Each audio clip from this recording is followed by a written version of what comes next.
What is going on, y'all? Joe Johnston here. And in this video, I'm going to show you all the exact systems you need to consistently generate qualified speaking leads to predictably scale your professional speaking business. Now, over the past 3 years, my team and I here at Speaker Scale have helped over 150 speakers to predictably launch, grow, and scale their speaking businesses through proven systems and processes. And the number one thing that all of our clients, all the prospects, all the speakers that we speak to on a daily basis tell us that they struggle with is generating consistent, qualified speaking leads that can lead to paid speaking opportunities. And that is exactly what we're going to be solving for today. And then I'm going to be walking you through with this mind map. Now, before we hop in, if you want access to the lead generation number sheet that is used to track all of the KPIs that you need to while you are building out this lead generation system and machine, go ahead and check that out in the resources section below, and you can grab that and make a copy for yourself. Now, let's go through this process and this mind map. I'll be sort of zooming in here on how to consistently generate qualified speaking leads to predictably scale your speaking business. So there's a couple different pieces here to this diagram. I'll make myself a little smaller. One is the lead source, right? So there's 4 different lead sources that we're basically going to break down. And then before the lead sources, and we kind of go through what that flow looks like to generate those, take those leads from the lead source to the actual sales process and getting them onto your calendar, is what those lead sources specifically are fed by, right? So what are the action and what are the steps and what are the things that feed those lead sources? So let's break this down and let's start with the first lead source that we talk about, which is the inbound process, right? So a lead coming inbound to you, whether they're reaching out to you on LinkedIn, they're going to your website and filling out a form, whatever it is. So the inbound process and inbound leads and opportunity are going to be fed by 2 things, right? One is your actual speaking, right? The more speaking that you do, the more that you're out there, the more time that you are you spend in this space, you spend on stages, the bigger the brand gets, the bigger you become known in different spaces and different niches and different industries, and the more that that is going to feed your inbound opportunities, right? That's going to lead to more people coming to your website, finding you, searching you out, all that good stuff. Now, the other thing that is that feeds the inbound process specifically is your content and your brand, right? So the bigger that your brand gets, the more content that you create, the more value driven content that you create, the better your content gets, the more niche your content gets.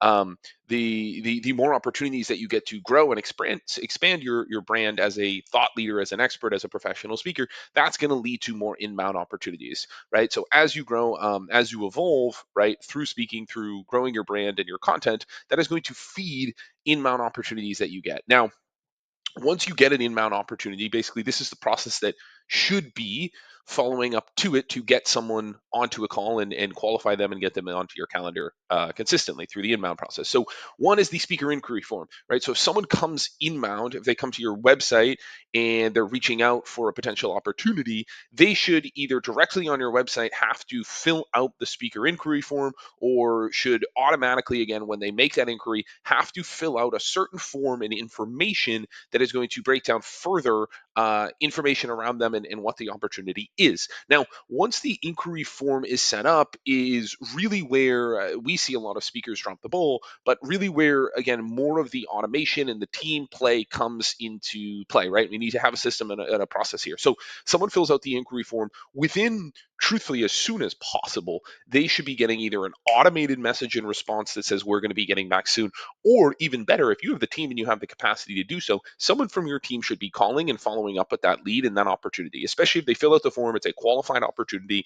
They put the date there, they put the budget, they put what they're interested in you speaking about. They need to be getting followed up with within 24 hours, at the very latest 24 hours, soon as possible. What we recommend is making a call to those folks, or someone from your team making a call to those folks, getting more information and qualifying the lead, and then ultimately bringing them into the sales process, right?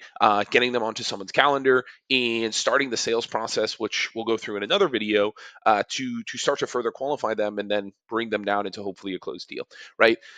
The biggest thing here that, again, we see speakers drop the ball on is just because someone fills out your inquiry form does not mean that the deal is closed, right? There needs to be a process in place that through team, through automation, is following up with these folks over email and phone to get further information from them, further qualify the lead and the opportunity, and then again, place them into your sales process and get them into that sales process to run them through that funnel, right? So absolutely huge. Again, you should be asking for email and phone information and then have a system and a mini process in place to both through automation and labor follow up with those folks. Now, the next two processes kind of go together. I'll sort of break them down one by one and then we'll get into the outbound process. First is the spin-off process, right? So this is actually going on to stages, being on stage, and then an opportunity coming from spin, right? Someone in the audience sees you and they reach out and it leads to a further opportunity, right? So the spinoff process is only fed by one thing, and that is speaking,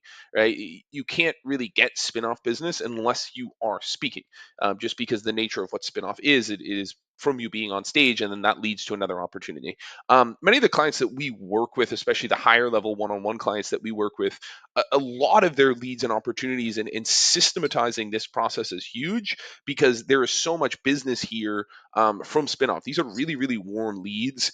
And if we have a system and process in place to follow up with them, it's going to lead to some pretty easy closes and a massive lever that can be systematized. And I mean, you can just grow your business strictly through spin, right?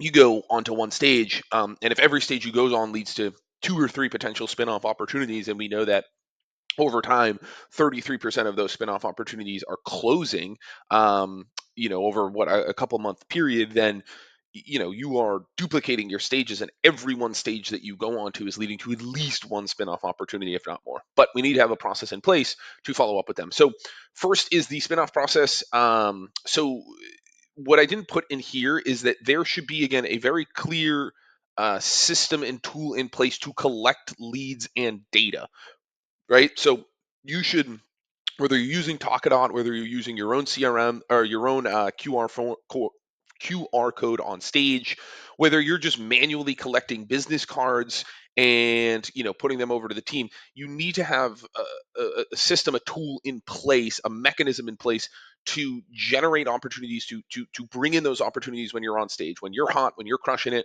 people are excited about you. You need to be able to capture that data and those opportunities, so that we can follow up with them on the back end, right? So a mechanism in place here. There should be a bubble here. The mechanism in place to actually um, capture the data and information of those that are interested leads to, again, that automated slash team email phone follow-up flow, right? So our clients build out flows and processes to follow up with these folks based on the information that they submitted, off of the QR code, off of the Talkadoc data, whatever it is, lead qualification again, and then it's basically the same process here, right? So really what we should have in here is, this is pretty much the same flow here.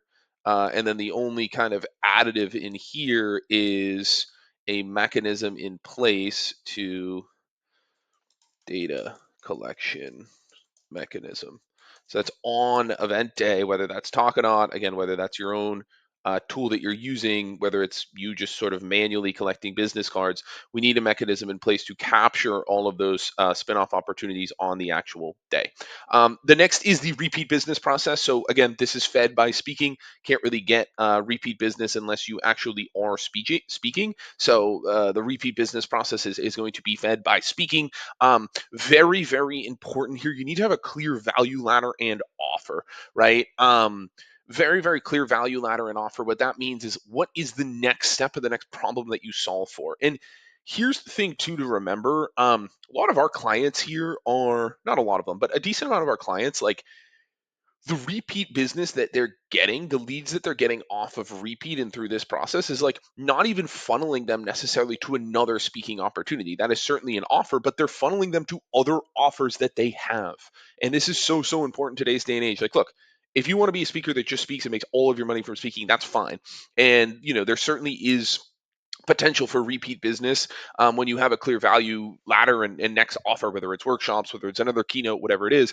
But many of our clients are generating ARR, annual recurring revenue, through their coursework, right? They're selling seats of their course on an ARR type model, and that's what they're upselling folks to, or that's where they're downselling or cross-selling folks to. So repeat business process again is going to be fed by speaking. Have a clear value ladder and offer.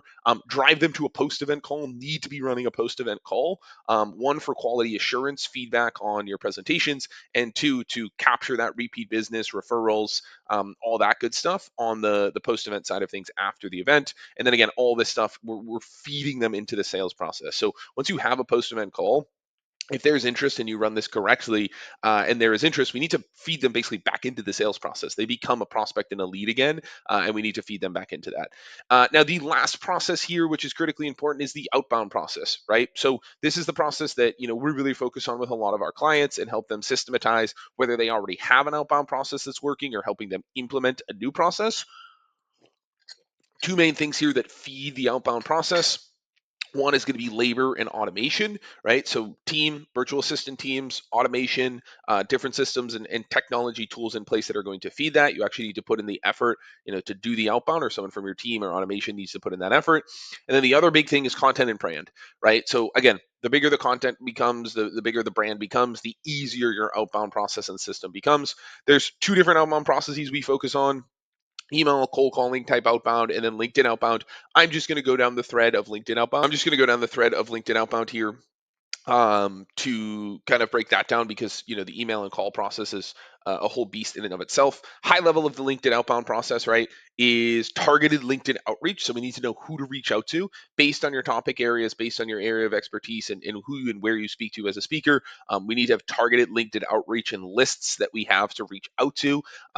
Targeted messaging, right, to get to a 5% or higher positive response rate, right? So targeted messaging, not these long paragraphs pitching yourself. We need to know how to actually message to these folks to get to a 5% or higher positive response rate, which basically means for every 100 LinkedIn connections that I actually send an outreach message to, 5% or more of them, or five or more of them out of every 100, is responding positively to my outreach message, and then leading to the appointment setting flow. So 5% or higher positive response rate leads to the appointment setting flow, which is following up with them and actually getting them onto a call, and then leads them into the sales process. So that is very high level, what this looks like and the different systems and processes we need in place to consistently generate qualified speaking leads to predictably scale your speaking business.